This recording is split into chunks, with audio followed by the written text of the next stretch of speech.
Hey everyone, Joe Ferrari here, host and founder of Red, White, and Bearded, a podcast dedicated to open political discussions, professional and personal growth, religious freedoms, family, everything in between.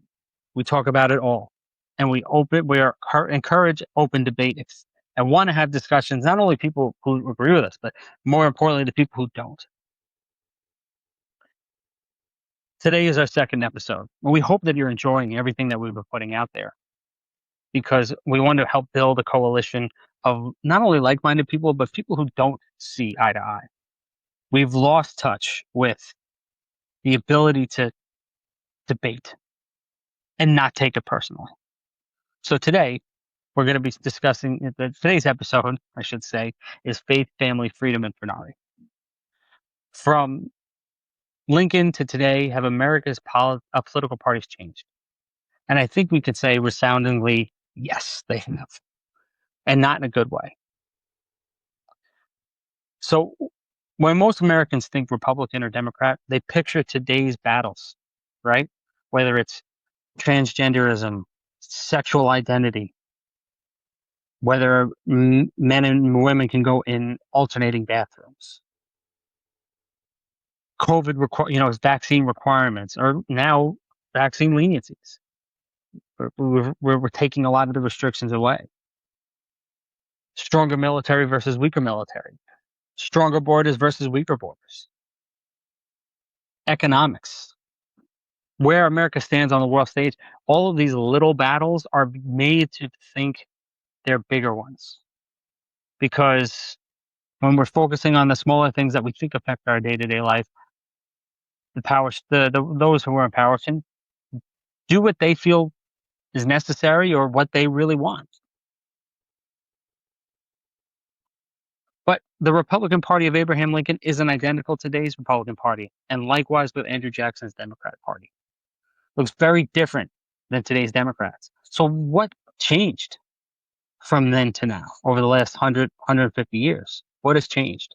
More importantly, why we've been fighting each other. Has the federal government, under administrations from both parties, quietly grown larger, more powerful, and more capable of monitoring Americans than ever before? Now, whether we're talking about flock cameras or basically a camera on every device, whether it's our phones, they're listening to our conversations, reading our text messages and emails, everything is accessible. There is nothing private about our lives anymore. But is the government going too far? Even under the guise of safety and security and protection, right? Because that is their main purpose. Their main existence is to protect its citizens. But at one point, does the protection invade personal freedom, right? So let's get started, right? Let's dive into this, where both parties began, right?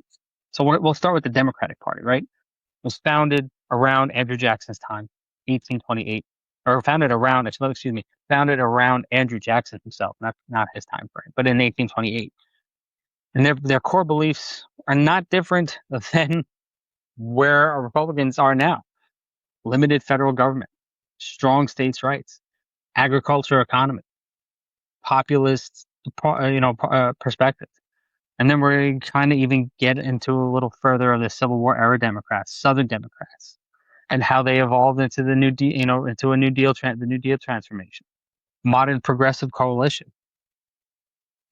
So let's get into this. Because it's going to be interesting to see where they started to where they ended up. So the modern Democratic Party began around 1828, following the split of the old Democratic Republican Party. That was led by Andrew Jackson and the political strategist Martin Van Buren. The party formed to support Jackson's 1828 presidential run and champion the political power of the common man. But in 1828 election split, Jackson won the most popular and electoral votes in 1828 election, but did not win a majority. So the House of Representatives chose John Quincy Adams as president. So naturally, think you've won, and then you're told that you didn't. Jackson and his allies called this corrupt bargain between Adams and Henry Clay, excuse me. His supporters immediately began building a new grassroots political organization to take back the White House.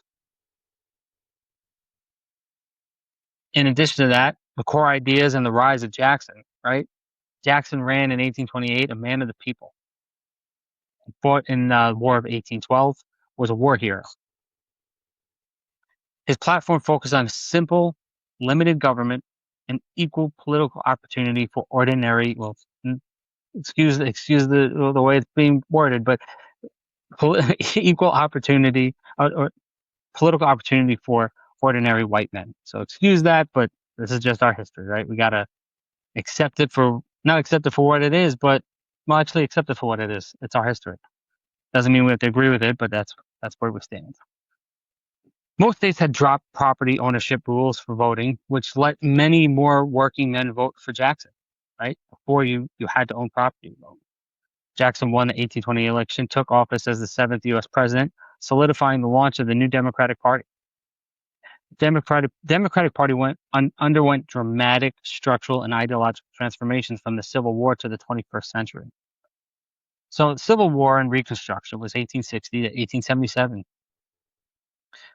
Southern Democrats fiercely defended slavery, led the secession of Southern states, and formed the backbone of the Confederacy. Northern and Southern factions split during the 1860 election, fracturing the party and allowing Abraham Lincoln to win. After the war, Southern Democrats fought Reconstruction policies enabled by the radical Republicans, and then they established the quote-unquote Solid South, using racial terror and Jim Crow laws to disenfranchise black citizens and maintain a regional political monopoly. Nationally, the party remained highly conservative, favoring states' rights, limited federal power, and strict agrarian focus. Agrarian focus, excuse me. The New Deal transformation, which was 1932 to 1945, was Franklin D. Roosevelt's election in 1932 shifted the party from a local conservative faction into a powerful federal governing coalition. Excuse me. Roosevelt responded to the Great Depression by rapidly expanding the size and scope of the federal government. So the New Deal introduced massive regulatory reforms, safety nets like Social Security, and major infrastructure projects. This policy pivot created the quote-unquote New Deal coalition, an unlikely political alliance of disparate groups. The coalition combined Southern segregationist Democrats with Northern urban workers, labor unions, Catholics, Jews, and black voters. Now we're going to go into the civil rights realignment. 1948 to 1968, internal tensions peaked over racial equality, causing a profound geographical and ideological flip between parties. Harry Truman integrated the military and added civil rights plank to the 1948 platform, driving Southern quote-unquote Dixiecrats to temporarily bolt. Lyndon B. Johnson signed the Black Mark Civil Rights Act of 1964 and Voting Rights Act of 1965. Conservative white Southerners permanently abandoned the Democratic Party, shifting their allegiance to the Republican Party. Black voters previously loyal to Lincoln's Republican Party overwhelmingly solidified their support for the Democrats. The modern progressive coalition was in the 1990s to present. The current party relies on a diverse metropolitan coalition built on social liberalism and federal economic intervention. So Bill Clinton's third way, quote unquote, strategy in the 1990s temporarily moderated economic policies to win back middle class voters. Barack Obama's election in 2008 to 2012 permanently cemented the coalition of the ascendant, driven by young voters, racial minorities, and college-educated professionals. Today's party platform champions progressive priorities like climate change action, universal health care access, student debt relief, and LGBTQ plus protections. The modern party has entirely inverted its origins, shifting from a pro-slavery agrarian, I struggle with that one, party of the rural South into a progressive, diverse party of the urban and suburban America. You see how drastically they changed from one to the next over I mean, in reality, in the timeline of the world, roughly 150 years is not a very long time. But that's the dive of where they started to where they ended up. So now we're going to jump into the Republican Party, right? Republican Party was founded in 1854. It was created to oppose the expansion of slavery, right? They didn't want to see any new states adopt the slavery economy. Essentially, it was part of America's economy. Their beliefs were to preserve the union, industrial growth, free labor, constitutional government. Right? One of my favorite Lincoln quotes is, "Government should do for a community what they cannot do as well for themselves." I mean, think about that one for a little bit. Republicans were once considered more activist federal party.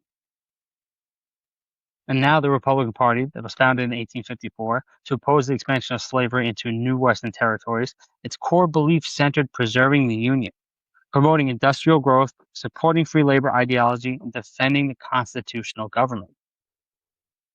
So let's go with some key facts. May 1854, in places like Ripon, Wisconsin, by anti-slavery activists. Main goal to stop the spread of slavery into new American territories. Save the United States as one single nation, grow factories, railroads, business support, support workers who earn wages instead of slave labor.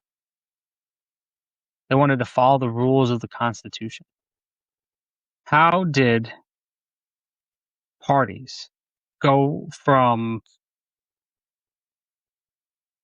one extreme to the next? And I will still say, though, the Republican Party still has some of those core beliefs, but I think we're seeing the shift from a traditional Republican Party to what is now being referred to as the MAGA Republican, right? If you're not a MAGA Republican, are you really Republican, is what they try putting out there. And I think you're more of a Republican or more of an American or more of a patriot, I should say, when you do question your party's political stance. So, how did the parties switch from? We're going to discuss a few different things here. FDR and the New Deal, Civil Rights Act, Southern Strategy, Reagan Revolution, the rise of social conservatism, the progressive movement, Tea Party, MAGA movement, all of them. So how did we get from one to the next? So FDR's New Deal expanded federal power during the Great Depression. The Civil Rights Act ended legal segregation. The Southern Strategy shifted white Southerners to Republicans. The Reagan Revolution advanced conservatism. Social conservatism emphasized traditional values. The progressive movement reformed government. The Tea Party demanded smaller government, and the MAGA movement centers on national populism. Historical and political movements like the FDR and the New Deal created federal programs to fight Great Depression, expanded the size and power of the federal government, shifted many minority and working class voters to the Democratic Party. Civil Rights Act that passed in 1964 to outlaw the discrimination based on race, color, religion, sex, and national origin, ended legal segregation in public places and employment, secured federal protection for voting rights, made everyone equal, right? So next one, Southern Strategy, a Republican political tactic to win over conservative white voters in the American South. Capitalized on racial backlash against the civil rights movement, realigned the South from Democratic stronghold to a Republican one. Remember, in the beginning of these parties, the South was a Democratic-held South. Nowadays, south of the Mason-Dixon line, pure Republican, with some purple and blue spots popping up, but pretty much Republican held for quite some time. So now we'll go into the Reagan Revolution, a period of conservative political realignment in the 1980s led by Ronald Reagan. He championed tax cuts, deregulation, and a strong military, reduced the perceived role of the federal government in domestic life. He didn't believe what is one of my favorite quotes of his. Never trust the 9 scariest words. I'm from the government and I'm here to help. It's true. It's so true. the role of government then was trying to encroach on people's personal lives, and he did his best to stop it and make people aware of it. And we'll kind of go into how it's kind of resurfaced again, right? But first, we're going to jump into a little bit of the rise of social conservatism. It emerged as a powerful political force in the late 70s and 80s, focused on traditional family values, opposition to abortion, and support for prayers in schools. Formed a key part of the modern Republican coalition through groups like the Moral Majority. Now the progressive movement, which is more of the Democrats' stance, is the turn of the 20th century reform effects to fix problems caused by industrialization, support labor laws, women's suffrages, trust busting, increase direct democracy through measures like primary elections. And then we had a short stint for the Tea Party, right? Remember those guys? There was a conservative political movement that arose around 2009 and protested high government spending, national debt, and Affordable Care Act.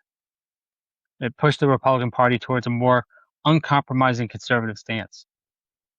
And then now we finally come down to the MAGA movement, one that I was a part of or believed in, and not so much anymore. It was a right-wing populist political movement centered on Donald Trump's quote-unquote "Make America Great Again" slogan. And it's become something that people live and breathe. It emphasizes economic nationalism, strict border control, and skepticism of traditional foreign policy. We define the platform and voter base of the modern Republican Party.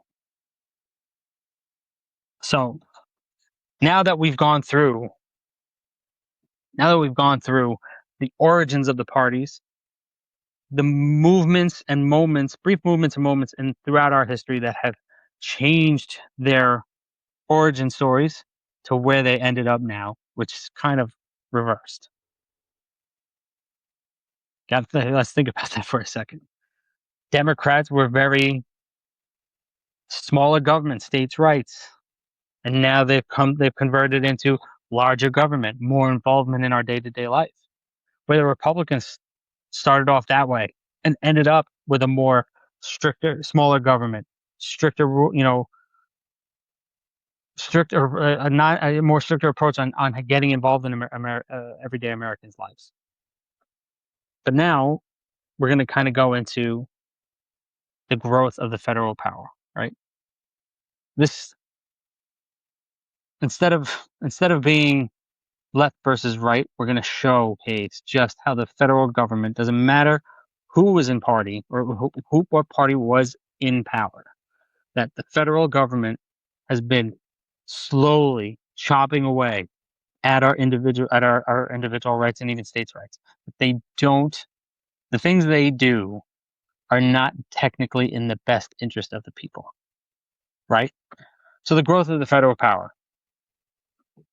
First one, where for me, this is where it really started kicking into high gear. I mean, I was only a teenager when 9/11 happened, but I was, for a teenager, at least paid attention to politics.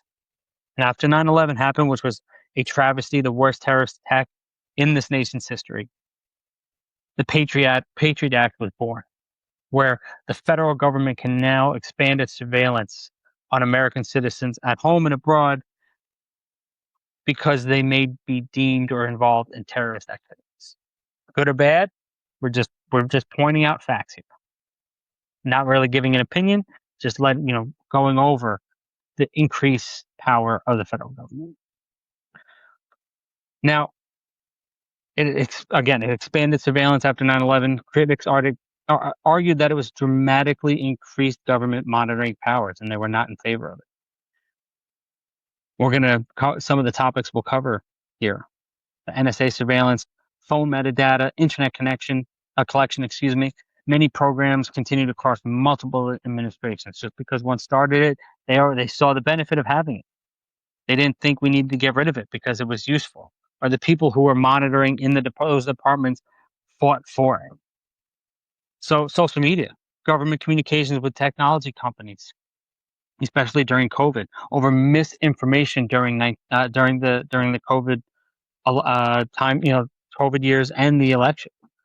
Now, I'm not saying that it should be legal to deliberately mislead people,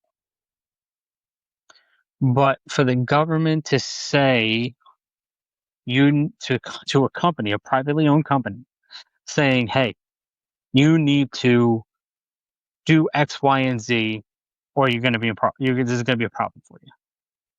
Right? So if people had a different, like during COVID, if people had a difference of opinion, or were not in favor of the COVID vaccinations, or the things they were saying, or just questioning COVID, like I didn't think too much. I wasn't too in favor of the vaccines. I thought it was too much of a rush. I thought we were playing games. It wasn't. It was a deadly virus. I'm not taking away. A lot of lives were lost. But I feel like if it was more of a Spanish flu type of a virus, I think that would have been more of a, we need to just do everything we can to just try and save as many lives as possible. And I think the people who were given the roles, the jobs and the roles, and the power to make those decisions got too big for their britches. That's my opinion. And now you didn't want certain information getting out, and you didn't want people questioning it, and then you were creating campaigns of having people question their own family and friends, not going to holidays and birthday parties and the social distancing. And I had people in my family who didn't want to talk to me because I wasn't vaccinated. And this is going to be a little bit big, but so much for the my body, my choice, right? I mean, it's very different. We're talking about one's abortion, the main focus of that is abortion, but I should be able to choose what vaccines I want to put in my body. Obviously, there are core ones like polio and measles. Like, you should do that. We haven't had any real issues or real outbreaks or concerns with those because of those vaccinations. But a vaccination prevents you from getting that virus or that disease. We don't call the flu vaccine. We call it the flu shot because we don't know it doesn't stop it, right? So, government getting involved in private companies telling them, you gotta tone down the misinformation because the government says it's misinformation. Whether or not that's true or not, that's also always up for debate. And ongoing legal and political debates over whether those interactions crossed into unconstitutional coercion, reflected legitimate public safety efforts. So the COVID era, well, we already discussed all of that, right? We already went through the vaccine mandates, lockdowns, businesses that were closed because they weren't deemed essential. I think every business is essential. Coming from a business owner, and a business owner, ironically, even in the cleaning industry, almost lost everything because of it. Because my clients were smaller and didn't have the essential status. Right now, going into emergency powers, I'm pretty sure. Then I have to double check, but I'm pretty sure the state of New York still has emergency powers active. At one point, do emergency powers end? And were they necessary? Right? And what's too long? What's lasting too long? I'm pretty sure. You know what? I'm pretty sure that New York still has its emergency powers active.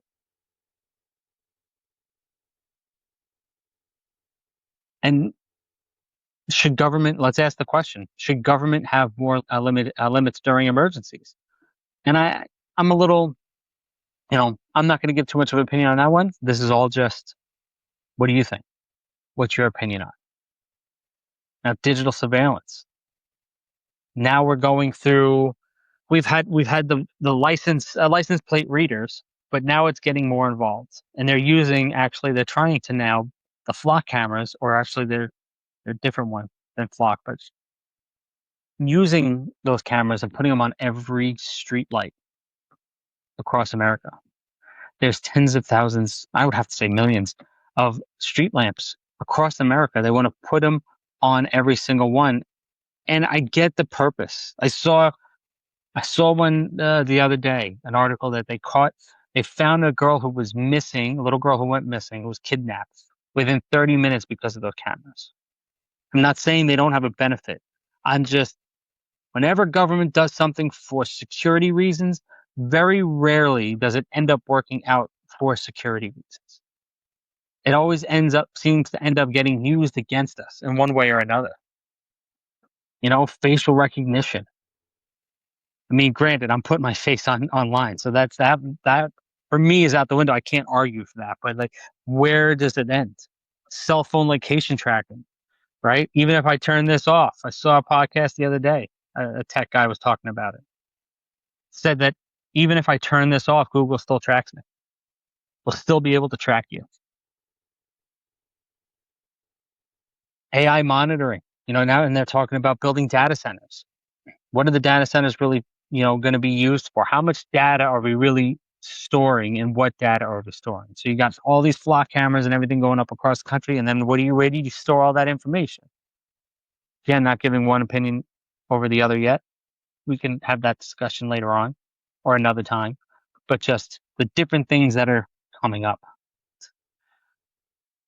and how these technologies have really have expanded significantly with ongoing debate over privacy and effectiveness and oversight. Again, you want to have cameras, and you help save a little girl, but who's overseeing it, and does then that become politically motivated?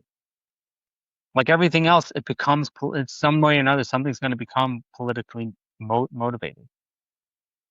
Now, this one for me, where do Americans actually stand on all this? And I think just even politically, I think a good 80% of American population votes with the wind. And what I mean by that is they all vote.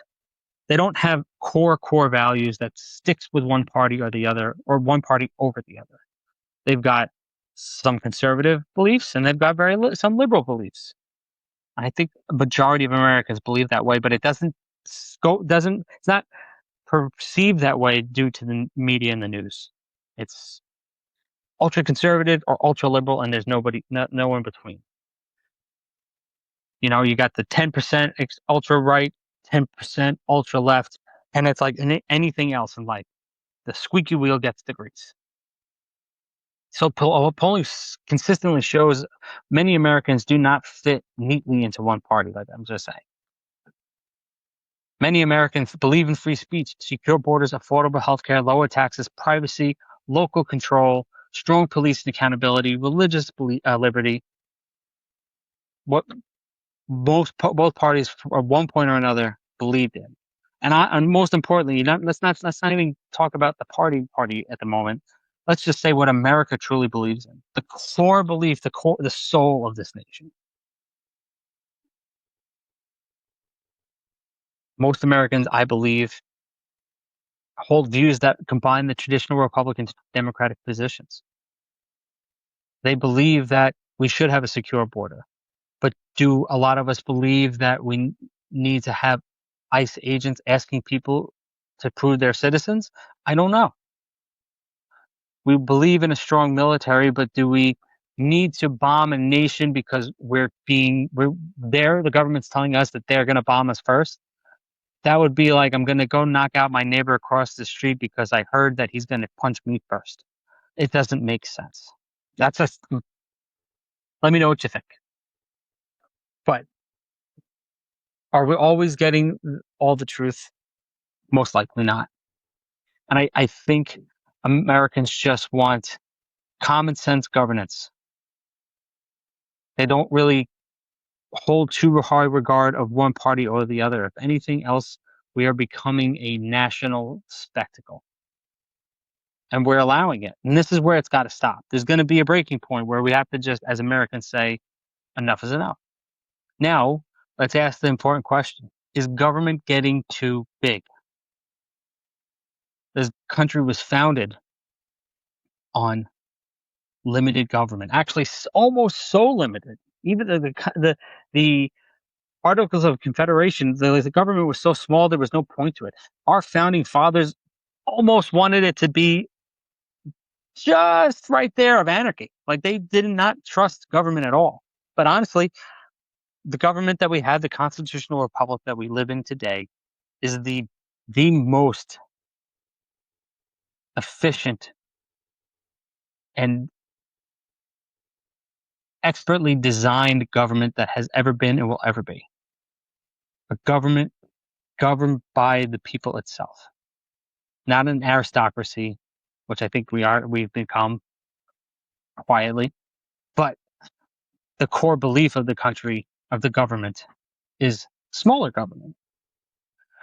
So let's go over a couple of examples especially over the last 6 years, where civil liberties organizations, courts, lawmakers, and journalists have raised concerns and kind of just going, let's put our toes in the water here, just to kind of go over a couple of things, right? Litigation over alleged government pressure on social media companies regarding content moderation. Congressional debates over reauthorizing and expanding Section 702 of the Foreign Intelligence Surveillance Act, with critics warning about warrantless surveillance of Americans. Growing use of automated license plate readers and facial recognition systems by by law enforcement, prompting privacy concerns, right? Disputes over journalist subpoenas and protection for freedom of the press. We have, again, surveillance is a good thing in a sense to help keep people safe and to be able to actively serve, like we discussed earlier. Girl went missing. They found her 30 minutes after she went missing because of the cameras, and that's an amazing story to tell. And thank God they were around to do that. But that's now. In 20 years from now, what are those cameras going to be used? Or during that time, that progression, what are those cameras going to be used for? And now you've got, and again, because a journalist is reporting on something the government doesn't like or the administration doesn't like, we're going to subpoena them to get their resources. The whole point of freedom of the press is to allow people to report. Without if a government cannot allow a free press to ask the questions that we as Americans deserve the answers to, then our country could be lost because of that. Because if you've got government owned news outlets, then it's only going to be whatever they want you to hear. So we'll go over quickly some litigation, right? So the Section 702 debate centers the warrantless surveillance of U.S. citizens via foreign intelligence tools. Law enforcement text expansion faces pushback over mass tracking people, while press freedom disputes concern reporter source confidentiality. Social media censorship litigation. The state attorney general's office accused the White House and federal agencies of violating the First Amendment. Agencies allegedly pressured platforms to remove posts on COVID-19 and elections. Courts have navigated the boundary between permissible government speech and unconstitutional coercion. So 702 reauthorization. The Section 702 permits warrantless surveillance of non-Americans located abroad. Communications involving U.S. citizens are often swept up incidentally, right? So you could be having a conversation with someone, they're listening to that one person, but now you're being surveilled. Does that, did we just cross boundaries there? It was me as a citizen being illegally listened to without my knowledge just because of a situation that I didn't know I was in. It's a lot of tough questions. Not saying yes, yay, or nay to one or the other, but it's solid questions that need to be asked. So, regardless of who's in power, are we comfortable with these powers existing if the other power controls them? And that's where I think we kind of go wrong. One party puts it into place because they felt it was right at the time, and then the party after that uses it against them. And then the party returns back into power and it's a tit for tat. So let's just use the example. Donald Trump ran in 2016, became president, was president from 2016 to 2020.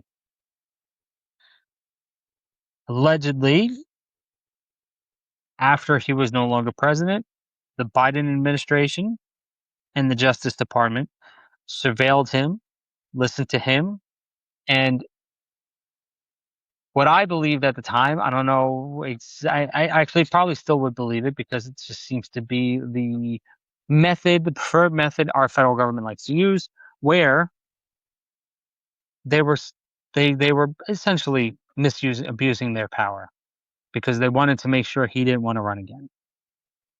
So he ran on a platform of the unjust justice system, one-sided justice system, right? For the Democrat Party against the Republican Party.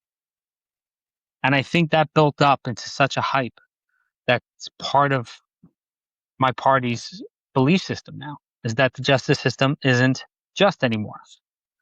So then, fast forward 2024, Donald Trump becomes president again. But now it seems like he's using his justice system somewhat the same way. Or if you are in favor of him, he'll use his justice system to not get you in trouble. So it almost seems like we're piggybacking. It almost seems like the federal government created something, one party used it and abused it, the other party gets back to power and is using and abusing it in their own way. So again, I'll ask, regardless of who is in power, are we comfortable with these powers existing if the other party controls them? And for me, the answer is no. I'm not comfortable with it. What do you think? So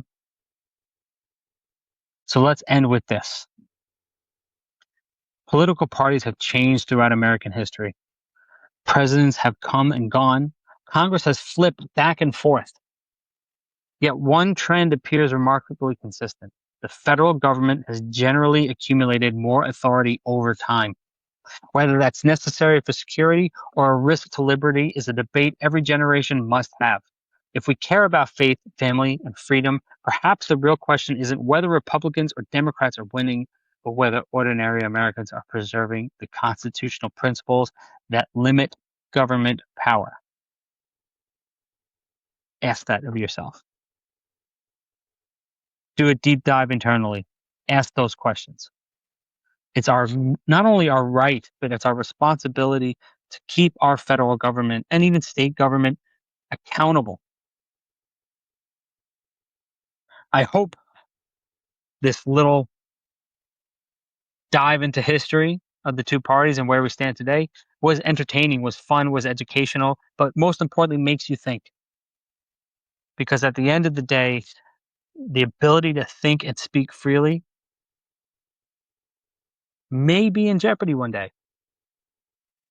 Right now, it's not. We still have it. You get criticized for certain things depending upon the opinion you're speaking of. But as of right now, we're still free to do it. So continue to do so while it's still legal. I hope you enjoyed this episode. I hope you come back next week for more. And like always, remember, don't quit.